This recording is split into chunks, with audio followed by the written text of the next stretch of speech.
Hello viewers. तो last में हमने पढ़ा था रेस्टोरेशन पीरियड, जो कि लास्ट हमारे थर्ड पीरियड का पार्ट था। और अब हम पढ़ेंगे न्यू क्लासिकल पीरियड, जो कि 1660 एडी से 1798 एडी तक चलता रहा और also known as reason, age of reason and age of Pope, दोनों ही कहा जाता है। और इसमें emphasis on logic and order के बारे में लिखा जाता था, यही इसका फीचर है। एंड और भी फीचर्स है, satire and criticism of society, means जो भी राइटिंग्स थे उसमें सटायर भी दिया जाता था एंड नॉवेलिस्ट एक दूसरे को या राइटर एक दूसरे को क्रिटिसाइज भी किया करते थे। और इनमें राइटर्स में influence of classical Greek and Roman literature, classical Greek का भी इन्फ्लुएंस आ गया था और रोमन लिटरेचर का भी इन्फ्लुएंस आ गया था राइटर्स के बीच। Important writers are Alexander Pope and John Dryden. जैसे हमने लास्ट पीरियड रेनेसेंस पीरियड के कुछ पार्ट्स पढ़े हुए थे, सब पीरियड्स, वैसे ही न्यू क्लासिकल पीरियड के भी सब पीरियड्स हैं। तो सबसे पहला पीरियड है अगस्टन एज। अगस्टन एज चालू होता है 1700 से 1745 तक, जो कि early phase of new classical period है। इसके कैरेक्टरिस्टिक्स हैं emphasis on reason and order, focused on logic balance and classical rules. तो यहाँ पर अगस्टिन एज में क्या होता था, ये early phase of new classical period है और इसमें logic balance and classic rules के बारे में बात होता था, because writers were compared to the golden literary age of Roman emperor Augustus, इसीलिए इसे अगस्टिन पीरियड भी कहा जाता है। इसके और भी कैरेक्टरिस्टिक्स हैं, जैसे कि इसमें सटायर बहुत ज़्यादा कॉमन था, to criticise society and politics and human weakness. Criticise किया जाता था, मीन्स बुराइयां की जाती थी सोसाइटी की, पॉलिटिक्स की और ह्यूमन के वीकनेस की। क्लासिकल इन्फ्लुएंस भी इस समय बहुत ज़्यादा होता था, जैसे कि हमने न्यू क्लासिकल एज में पढ़ा। Classical influence Greek and Roman literature से, उनके राइटिंग स्टाइल से सबसे ज़्यादा इन्फ्लुएंस होने लगे। फिर उसके बाद ग्रोथ ऑफ जर्नलिज्म एंड ऐसे, न्यूज़पेपर ऐसे एंड मैगजीन्स, ये सब चीज़ों का भी ग्रोथ बहुत ज़्यादा होने लगा था। उस समय लोग शॉर्ट स्टोरीज़ भी बहुत ज़्यादा लिखने लगे थे, एसेज भी लिखने लगे थे। Important writers of this age are Alexander Pope, जिनके नाम पर ये पूरा new classical age of Pope भी कहा जाता है। Jonathan Swift, Joseph Addison and Richard steel.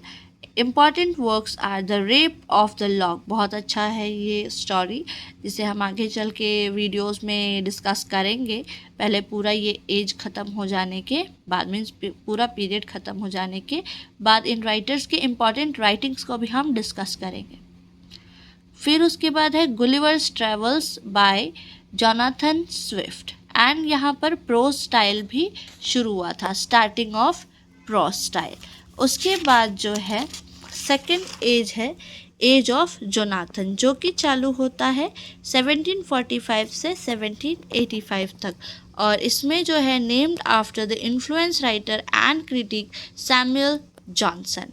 ये जो एज ऑफ जॉनसन है ये उनके नेम्ड आफ्टर सैमुअल जॉनसन, इनके इन्फ्लुएंशियल राइटर्स और क्रिटिक जो है नेम सैमुअल जॉनसन के नाम पर ये एज ऑफ जॉनसन पड़ा।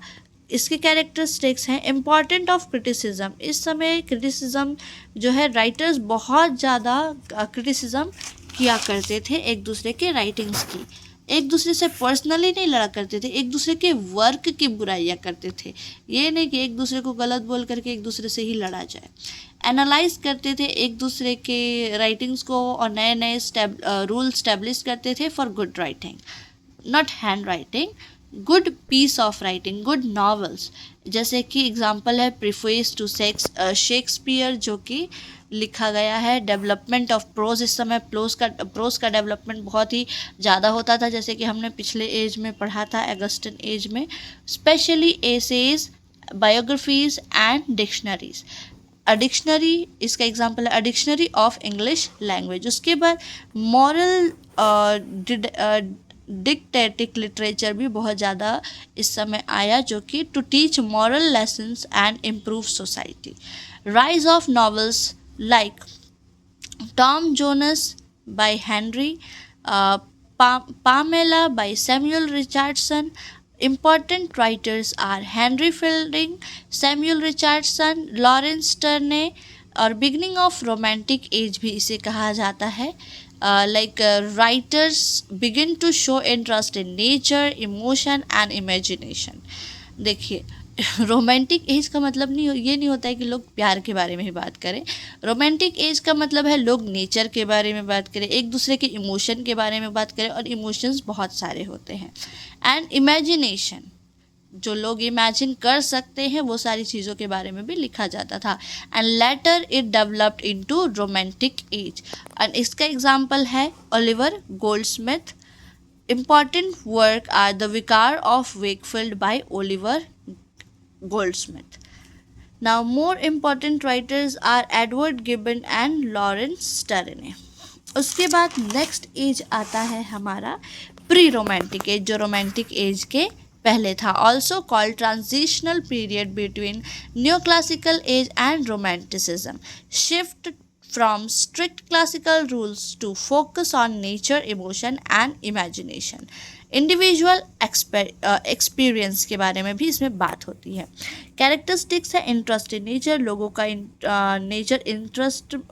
नेचर में इंटरेस्ट ज़्यादा होने लगा, और इसका इम्पॉर्टेंट सब्जेक्ट में पोइट्री किया जाता था. पोइट्री में ही पूरा ये सब होता था. जैसे विलियम शेक्सपियर ने भी पोइट्रीज भी बहुत सारे लिखे हैं.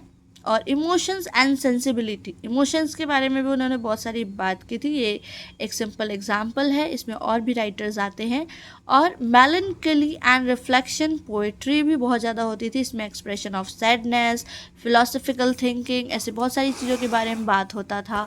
और medieval interest, rediscovery of medieval legends and folklore. पुराने टाइम के चीज़ों का, जो उनके लीजेंड्स के जो राइटिंग्स थे उसका रीडिस्कवरी होने लगा. And important writers are Thomas Gray, William Cowper, Oliver Goldsmith, Robert Burns. And important works are Elegy Written in Country Churchyard by Thomas Gray, Deserted Village by Oliver Goldsmith. ये तो सिर्फ common examples हैं. उसके बाद हमारा 3 as और बचा हुआ है, romantic period, Victorian period and modern period, then post modern age. इसके बाद हमारा पीरियड ख़त्म हो जाएगा. तो बाकी की चीज़ें हम नेक्स्ट वीडियो में डिस्कस करेंगे. So follow up for more, subscribe, like and share also.